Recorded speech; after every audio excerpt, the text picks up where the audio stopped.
السيدات والسادة، ننقل لحضراتكم الآن وقائع المؤتمر الصحفي لرئيس مجلس الوزراء المهندس شريف إسماعيل بشأن تفاصيل زيادة أسعار المحروقات.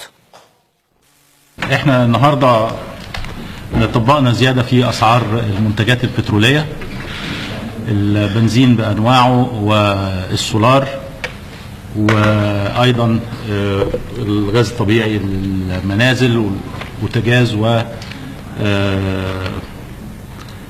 غاز السيارات. يعني دي الحاجات اللي احنا زودناها. الحقيقة أنا عايز برضو أوضح إنه احنا السنة اللي فاتت كانت حساباتنا في الدعم اللي هي 16-17 اللي احنا فيها كانت حوالي مخطط 35 مليار.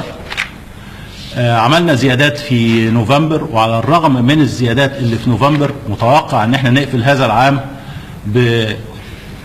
بقيمة دعم في حدود 110 مليار جنيه. يعني المخطط 35، اخذنا اجراءات في نوفمبر على الرغم من هذه الاجراءات، انما العام المالي 2016-2017 احنا متوقع ان احنا نقفل بدعم حوالي 110 مليار جنيه تحملها قطاع البترول والموازنة العامة للدولة. يعني قطاع البترول في النهاية هو بيصب في الموازنة العامة للدولة. في العام الجديد متوقع لو ما اخذناش اجراءات ان احنا كنا نوصل ل 145-150 مليار جنيه قيمة دعم، وده رقم كبير جدا لا يستطيع قطاع البترول ان هو يتحمله ولا الموازنة العامة. وفي حالة انه تتحمله الموازنة العامة ده هيكون على حساب قطاعات اخرى، هيكون على حساب التعليم والصحة والخدمات، وهيكون على حساب ايضا الدعم الاخر اللي احنا بنوجهه. وبالتالي كان لازم ناخد هذا الاجراء علشان نقدر نصحح المسار بالنسبة للدعم في العام المقبل بإذن الله. عايز اقول انه الاجراء اللي احنا اخذناه هو اعادة توجيه للدعم.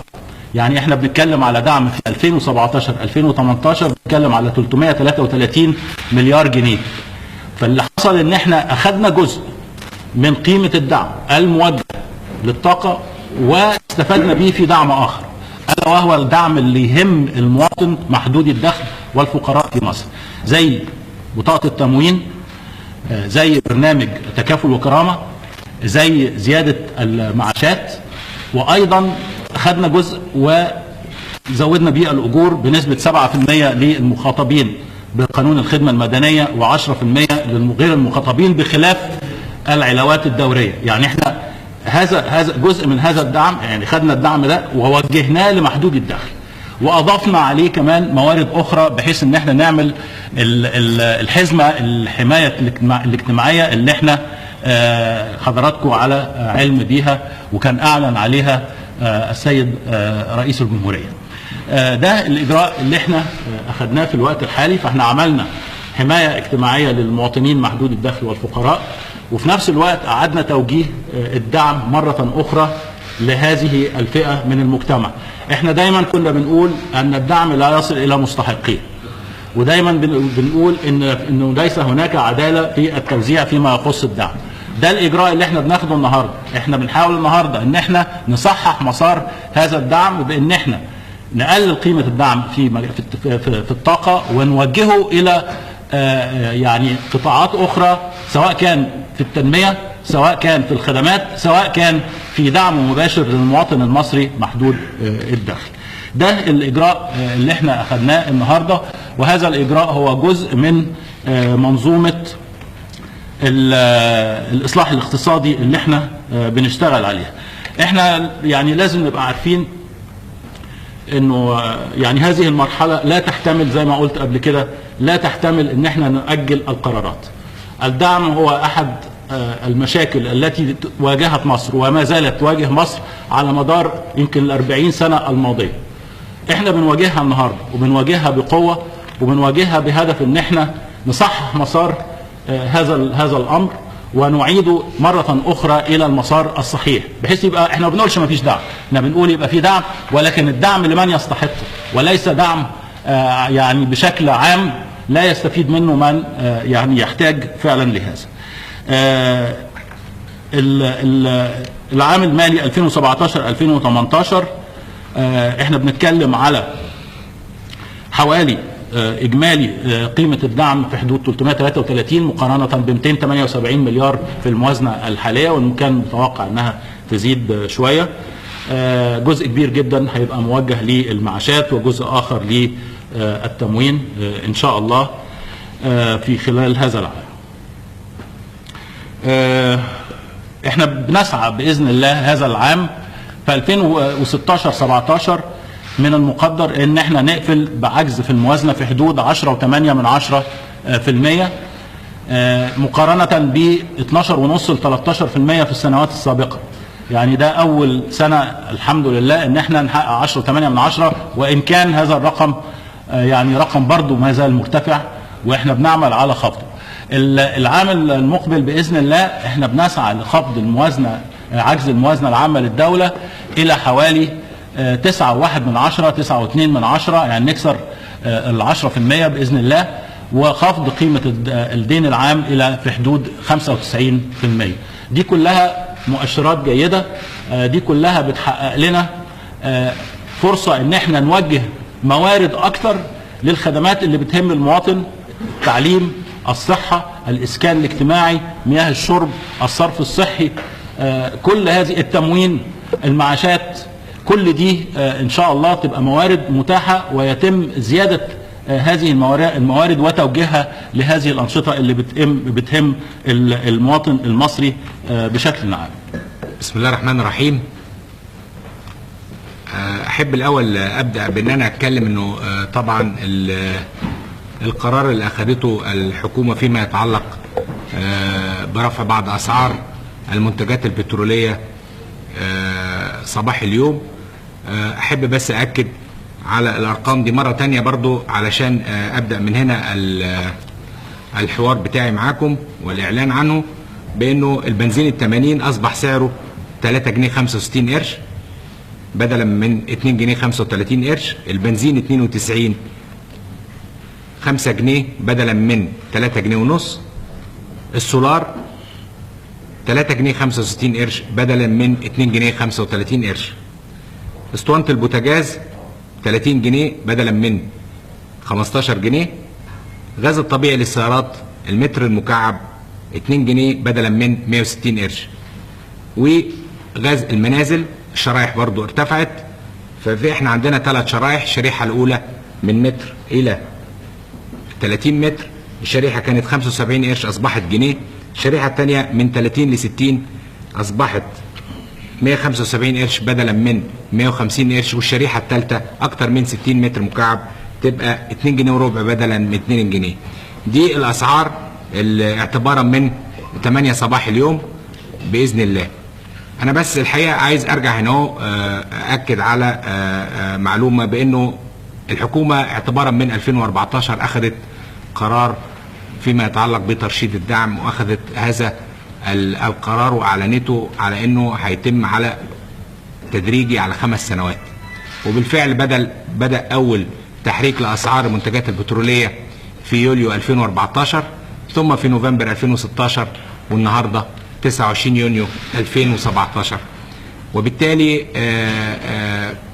دي حاجة معلنة وخطة احنا كحكومة وكدولة ملتزمة بيها من أجل أن هي توجه هذا الدعم إلى مستحقيه، زي ما دولة رئيس الوزراء وضح، بأنه من خلال توجيه الفرق في الدعم للناس الأكثر احتياجا لهذا الدعم، والقطاعات الأخرى المحتاجة إلى هذا الدعم علشان تحسين الخدمات وتحسين مستوى المعيشة وتحسين الخدمة المقدمة للمواطن بصفة عامة. الحقيقة ان احنا عايزين نقول انه هذا البرنامج ايضا كان ضمن برنامج الحكومة اللي قدمته الحكومة اول ما تولت في 2015، وقدمته للبرلمان في 2016 وتم اعتمادها، وكان من ضمنه الخطة التي تتعلق بترشيد الدعم والتزامنا بتنفيذه.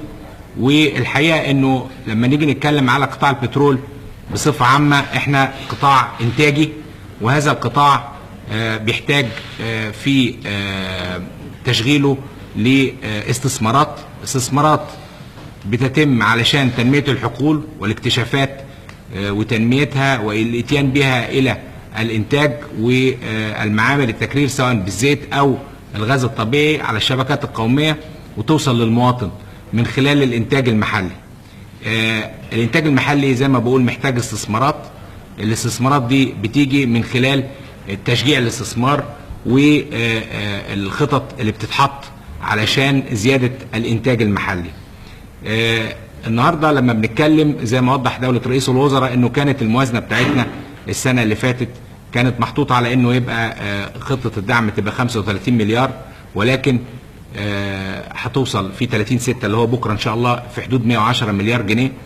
كان لابد ان احنا ده رغم ان احنا في يوم 3 نوفمبر برضو رفعنا الاسعار 3 نوفمبر 2016، الا انه مع ذلك وصلنا لدعم 110 مليار جنيه. السنه دي كان من المخطط اللي هي خطه سنه 17-18 انه يبقى وفقا للحسابات 145 مليار جنيه الدعم للمحروقات والغاز الطبيعي. اما بالاجراءات اللي اخذناها بالاسعار اللي انا ذكرتها لحضراتكم دي قد يوفر هذا في حدود من 35 ل 40 مليار جنيه، وبالتالي ننزل لحدود 105-110 مليار جنيه كتكلفه دعم.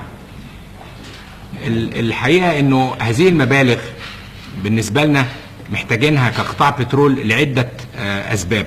العجز في الموارد الماليه والسيوله بتؤدي الى تفاقم مشكله تدبير المنتجات البتروليه، بمعنى اخر ان النهارده احب اكد ان احنا لغايه اللحظه دي عندنا في حدود 30% من استهلاك السوق المحلي من المنتجات المستورده. معنى كده ان انا علشان استورد هذه المنتجات لازم ادبر لها مبالغ اشتري بيها هذه المنتجات. الاول ادبر الجنيه المصري علشان اوفر الدولار بعد كده. دي سيوله، فاذا كانت السيوله بتاعتي مش هتبقى متوفره نتيجه ان الاسعار اللي ببيع بيها ما بتغطيش التكلفه ولا حتى تلتها، يبقى انا مش هقدر استمر. الحاجه الثانيه انه مع عدم توافر السيوله اللازمه بيبقى في تاخير في سداد مستحقات الشريك الاجنبي. الشريك الاجنبي معايا اللي هو بيعمل عمليات التنميه وعمليات البحث والاستكشاف والانتاج معايا في الحقول المصريه، سواء حقول الغاز او حقول الزيت سواء كانت بريه او بحريه. التاخير او تراكم بعض المديونيات علينا نحو اتجاه الشريك الاجنبي بيؤدي الى انه ما بيبقاش متشجع، ويمكن احنا شفنا في السنوات الماضيه كان نتيجه ذلك انه حصل تاثير سلبي في الانتاج ومشروعات اتاخرت ولم تاتي في تاريخها، وبالتالي حصل عجز في انتاج الغاز على سبيل المثال. ويمكن شفنا السنوات 2012 و13 و14 عجز الغاز كان عامل ازاي، الا لما ان احنا الحمد لله بالتزاماتنا نحو الشريك في الفتره الاخرانيه من خطط وتعديل بعض الاتفاقيات وسداد مستحقات للشريك الاجنبي وتخفيض مديونياته، شجعناه على الالتزام ب والتشجيع والتحفيز على انه يستثمر ويزود الانتاج بتاعه، وده اللي حاصل. فاحنا مش عايزين نبطل تشجيع للشريك علشان نكمل على منظومه زياده الانتاج المحلي، وبالتالي لما بنزود الانتاج المحلي بنقلل من تكلفه المكون بتاعنا، بحيث انه يبقى المكون المحلي عنصر اكبر في تكلفه اللتر او المتر المكعب، وبالتالي يبقى المتوسط العام بتاعي تكلفته اقل، وبالتالي يبقى الدعم كمان اقل. دي كلها من الاسباب اللي بتخلينا احنا نشجع على الانتاج المحلي، وبنشجع على ان احنا نزود من استثمارنا في البلد. مش هيجي ده الا من خلال توفير المبلغ المناسب من خلال بيع المنتج بسعر، ما بنقولش سعر التكلفه، لانه زي ما وضحنا انه سيظل في عندنا دعم. يعني احنا اخر السنه حتى بعد هذه الاجراءات هيكون قيمه الدعم في حدود 105 او 110 مليار جنيه. طبعا ده بيتوقف ليه بنقول من 110 او 105 مليار جنيه. احنا طبعا شايفين احنا بنشتغل في منتج تسعيره بتاعته السعيره عالميه.